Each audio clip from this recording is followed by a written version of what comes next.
Nuevo compromiso informativo asumimos frente a ustedes, amigos televidentes de la primera emisión del noticiero de Televen. Muy buenos días, gracias por estar allí presentes, siempre acompañándonos y además ofreciéndonos su apoyo, su respaldo y participando, que es bien importante. Eso lo apreciamos mucho y por ello ofrecemos las alternativas diversas de redes sociales, pero particularmente para la agilización de todo lo que es el proceso de contacto, tenemos a la orden de ustedes desde ya la red social X, antes conocida como Twitter, para que por allí presenten sus inquietudes, sus comentarios y sus denuncias, sobre todo sobre servicios públicos. Trabajaremos al cierre de esta semana, viernes 26 de abril, la agenda informativa que sigue marcada, por lo menos en lo nacional, con el proceso electoral y los diferentes elementos y variables que van siempre por allí surgiendo, que se suman a una controversia que tiene la intensidad política en nuestro país. También hay otros temas importantes que desarrollaremos para todos ustedes. Luego vendrá, en el resumen luego vendrá la presentación de titulares de la prensa nacional, regional e internacional y el desarrollo del resto de los segmentos que tenemos siempre en la primera parte del noticiero de Televen. Pero comencemos a ofrecer detalles de lo que es la noticia con la que vamos a jerarquizar este resumen, el proceso electoral. Bueno, ¿qué ha ocurrido en las últimas horas? Aparte de las reuniones, en fin, que ha habido y lo que es, la dinámica para la organización de la logística del proceso electoral del 28 de julio, tenemos que ayer el Consejo Supremo Electoral anuncia que comenzó a enviar a las personas a través del servicio de mensajería que han sido seleccionadas en principio por sorteo para ser miembros de mesa y también en las juntas, los mensajes o la comunicación donde se establece que deben participar. Los que no pudieran hacerlo tienen que primero ubicarse en la página del CNE, hay una web especializada precisamente para este tema, y luego, explicar la razón por la que no podrían participar, porque a veces se hace, como esto es muy aleatorio, se hace el envío de la comunicación y resulta ser que la persona no va a estar, por ejemplo, ese día en el país o tiene una responsabilidad. Por ejemplo, la gente de los medios de comunicación social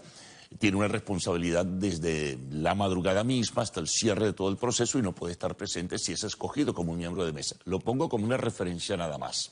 Y así otros que por otras razones o compromisos también de trabajo en la fecha, o compromisos particulares, personales, en fin, familiares.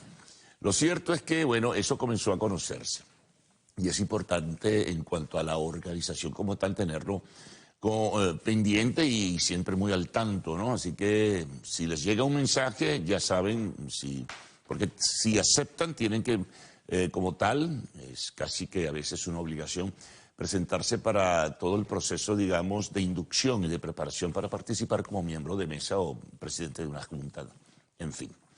Bueno, eso es, como que rutina, pero es importante entonces tenerlo allí. Pero también otras cosas han aparecido.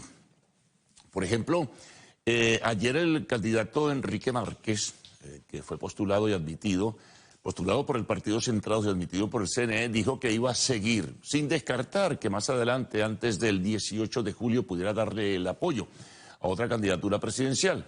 Pero se va a mantener en la contienda, lo anunciaba, y por ello ofreció una rueda de prensa. También en el plano estrictamente político se conocía que hay un deslinde dentro del partido Fuerza Vecinal a nivel nacional. ¿Por qué? Bueno, porque muchos dirigentes de esa tolda y además algunas direcciones políticas regionales han decidido que no les van a acompañar la decisión de la dirección nacional de apoyar a Ekarri, Antonio Ekarri, como candidato presidencial y prefieren sumarse, en todo caso, ya no como partido, porque la tarjeta la tiene una determinada representación, pero sí como movimiento de personas a la candidatura del candidato unitario Edmundo González Urrutia, que, ha mantenido una fluidez en las últimas horas de comunicación a través de diferentes entrevistas que ha ofrecido, refiriéndose a la situación nacional, al propósito que tiene de llegar a la presidencia de la República, hablando de entendimiento, de conciliación, de poder rescatar y reconstruir al país, todo lo que forma parte, lo que es el discurso político que desarrolla este candidato de la plataforma unitaria y también de organizaciones políticas como Un Nuevo Tiempo y Movimiento por Venezuela. Entonces, eso allí se está pues moviendo. De la otra parte, digamos, de la representación del gobierno, hay también mítines, hay movilización. Hubo movilización en el Estado portugués en el día de ayer con la participación del primer vicepresidente del PSV, Diosdado Cabello, realizando críticas y observaciones y acusando al candidato de la plataforma unitaria de ser representante de intereses foráneos y de haber estimulado de alguna forma sanciones contra Venezuela. Bueno, esto forma parte de la intensidad de lo que es el debate político electoral que se está desarrollando, que aun cuando la formalidad de la campaña como tal es a partir del 4 de julio, no obstante ya pues la movilización y los mítines y la movilización de masas, digo, pues está allí. Por lo demás, cada uno de los comandos se estará organizando, en fin, para establecer lo que sería el plan estratégico y el plan logístico en el desarrollo de la campaña como tal. También han surgido opiniones sobre esta última decisión que hace 48 horas anunció la Contraloría General de la República. En este caso, con la inhabilitación de dirigentes políticos como Carlos Ocariz, como Juan Carlos Caldera, como Tomás Guanipa, como Elías Sayet y Yossi Fernández.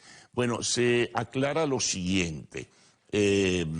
Con esta decisión, alcaldes en ejercicio como son Sayet en el municipio de Latido del estado Miranda y Yossi Fernández en el municipio de Los Alias de San Antonio de los Altos, van a continuar en su labor, van a continuar porque fueron escogidos por el voto popular hasta el fin de su gestión. Pero los otros dirigentes políticos como Ocariz, Juan Carlos Caldera y Guanipa, pues quedan inhabilitados a partir del momento de la publicación en Gaceta Oficial de esta decisión de la Contraloría General de la República. Otros temas. Bueno, se nos anuncia que la Cancillería de Colombia está trabajando y habrá de publicar prontamente una resolución donde se establece que los venezolanos que quieran ir a Colombia para poder entrar al territorio del vecino país tienen que tener el pasaporte venezolano vigente. La flexibilidad que hubo hasta hace y que existe aún, pues va a quedar eliminada y es un tema de control de fronteras que así se establece y es lo que se ha publicado en la prensa colombiana. Así que bueno, prepárense aquellos que tienen frecuencia de contacto con Colombia, que a partir de determinada fecha, que dicen que va a ser muy pronto, no ha sido definida, para poder ir a Colombia y cruzar la frontera por carretera, evidentemente que, y también en este caso entrar por vía aérea, debo suponer, pues tendrá que tenerse el pasaporte vigente. Otras noticias que van despuntando en la agenda de este viernes 26 de abril. Bueno, desde Nueva York se conoce que la defensa del general Cliver Alcalá Cordones, quien fue condenado a 21 años de prisión por ofrecer apoyo de armas, esa fue la decisión a la que llegó a un jurado y estableció un juez, ha apelado a la sentencia de 21 años a la que se le condenó. Él parece ser que colaboró con las autoridades, pero aún así, pues fue condenado a ese número de años, que es bastante elevado, ¿no? Sin embargo, bueno, apelará la sentencia y eso es lo que habrá que ver, el desarrollo de los acontecimientos y ver qué decide en última instancia el tribunal que conoció de su causa. Bueno, continuamos también con otras informaciones. Por ejemplo, tenemos que... Recuerdan el caso del avión de Entrasur, ¿no? Y la denuncia que hizo Venezuela contra la Argentina por haber permitido que este avión despegara fuera a los Estados Unidos y posteriormente allá por una decisión que todavía no se termina de definir fue desguazado.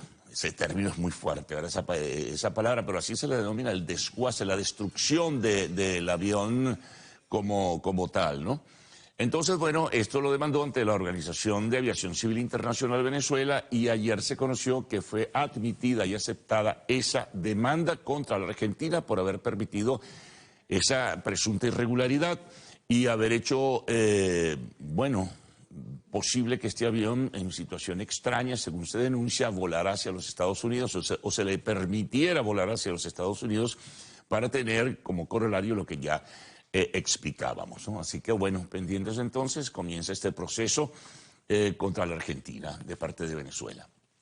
Bueno, ayer en una reunión Maduro anunciaba que ha dado instrucciones a gobernadores y alcaldes, muy cerca a propósito del desarrollo de la campaña electoral, que se distribuyan los recursos muy bien y con la celeridad del caso en proyectos comunitarios, en proyectos en los sectores populares que surgen de la consulta que hubo el pasado domingo.